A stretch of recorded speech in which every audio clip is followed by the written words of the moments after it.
You should have slapped him. What did you do to him? Tell me, I want to know. If it were me, I would have taught him the lesson of his life. Oh, run.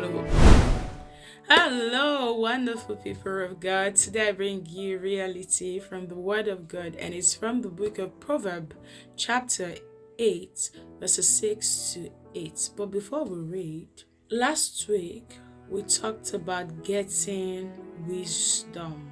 This week I want us to learn how to tell the difference between when wisdom is speaking and when it isn't. The Word of God tells us that wisdom does speak. So let's read the book of Proverbs chapter 8. In this reading, I'm using King James Version. Verse 6 says, "Hear, for I will speak of excellent things, and the opening of my lips shall be right things." Don't forget that word, opening of my lips shall be right things. I will talk about it more. "For my mouth shall speak truth, and wickedness is an abomination to my lips." Verse 8, "All the words of my mouth are in righteousness. There is nothing forward or perverse in them." So, how does wisdom speak? I have realized it speaks to people, families, friends, co-workers, classmates, or even strangers on the streets or on the bus, train, flight, or even keke. It also speaks to movies, novels, the Word of God. So, in the book of Proverbs 8, verse 6 to 8, we just read, there are some ways we can know or learn that wisdom is speaking. Are you ready? Let's dive right in. You see, before we learn this, there is something very important I want us to know. It is not a must that just because you're a child of God, wisdom can only be found in church, in Christians' movies, Christians' novels, or godly people. If you think like that, you are not ready for wisdom yet. Don't get me wrong. I used to think that way for many years. But then I realized something. Even an ungodly person can teach you wisdom. Hold on. All you need to do is to learn wisdom from them and then add it to the wisdom you already have. We will talk more about that on another video using the example of Moses and also the example of Daniel, but that will be in another video. Jesus said in the book of Matthew chapter 23 verses 2 to 3, let's read, and I'm using King James Version also. Okay, let's just start from verse 1. "Then speak Jesus to the multitude and to his disciples, saying," the multitude and his what disciples, you also listening to me. Verse 2 saying, "The scribes and the Pharisees sit in Moses' seats. All therefore, talking to all of us, therefore, whatsoever they bid you observe, that observe and do, but do not ye after their works, for they say and do not." The Pharisees taught the law of Moses. The teaching was correct. In other words, learn the wisdom from them, but apply it the right way. They are teaching you as wisdom, but knowing fully well that their life did not match what they are teaching you, just like the Pharisees. Do not do like them.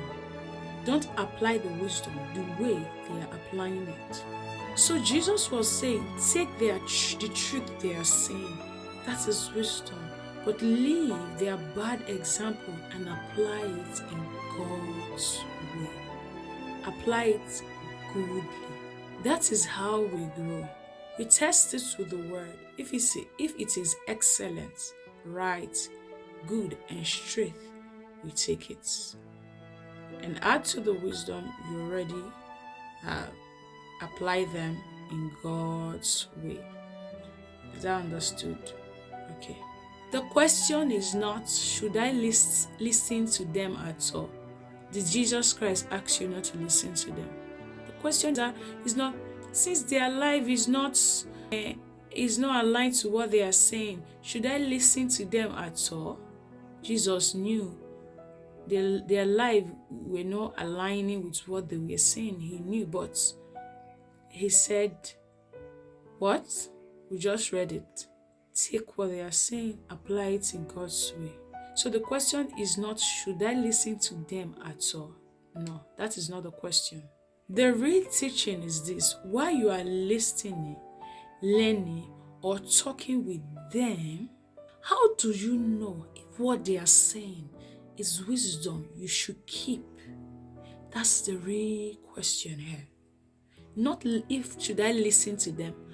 The real question, how do I know if what they are saying, teaching, is what I should keep and make use of? How do I know?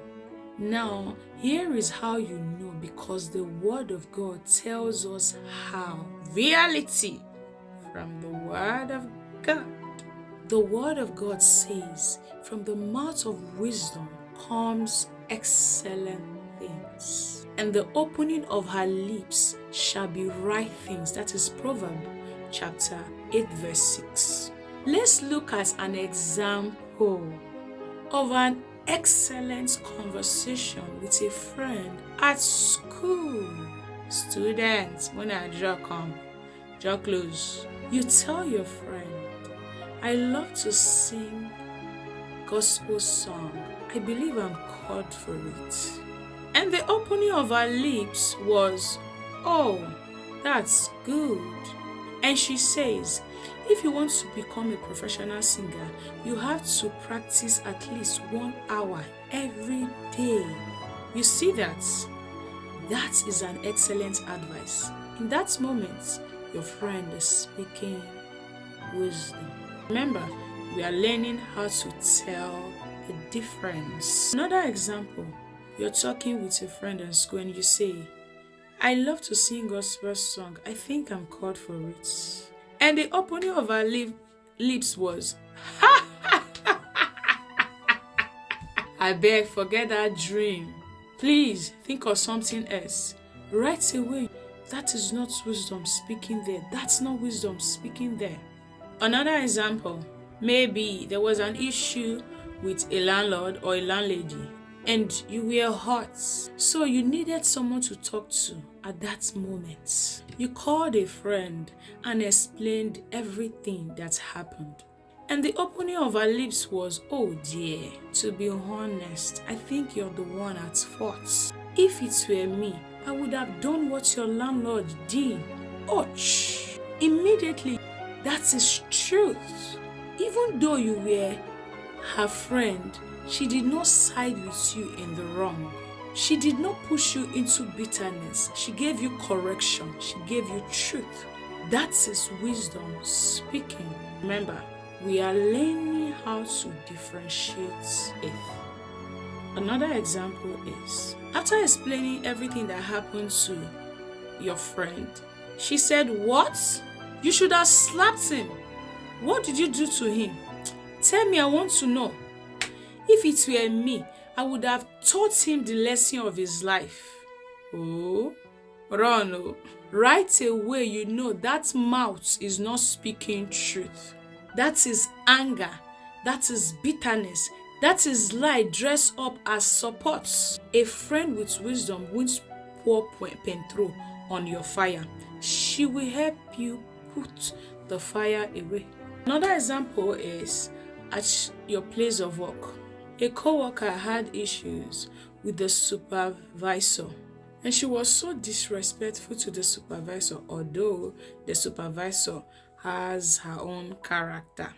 And everyone saw how disrespectful she was to the supervisor. Then after work, you said to Anna, I don't really like how Selena spoke with the supervisor today. She was so rude and disrespectful. And Anna responded like this, that serves him right. See, if I were the one, I would have told him my mind. That man's own is too much. Or that woman's own is too much. Don't mind him. The other day, he did this and that to me. I hate him with passion. Immediately. That's not wisdom speaking, but rather anger and bitterness. It's speaking. At that same moment, another friend said, Selena was very rude. No matter what, she shouldn't have spoken to the supervisor like that. At least, not in the presence of the workers. And she continued, I was also hurt by the supervisor. But I will not, because of that, lie. I will still say the truth. Immediately, that is wisdom speaking. That is wisdom speaking truth, not crooked. Even when it hurts, even when it wrongs you, wisdom still speaks what? Truth, irrespective. Wisdom will never tell you to lie, cheat, or cut corners just to get ahead. Wisdom will never tell you to destroy someone else's destiny just to get ahead. Wisdom is clean, it's built. It does not shame you later. I hope it is. God was able to show us how to differentiate when wisdom is speaking and when it isn't. If you are blessed with this teaching, please like, comment, and share for others to be blessed too. And keep watching Reality from the Word of God. And see you in the next one. Until then, bye. I love you.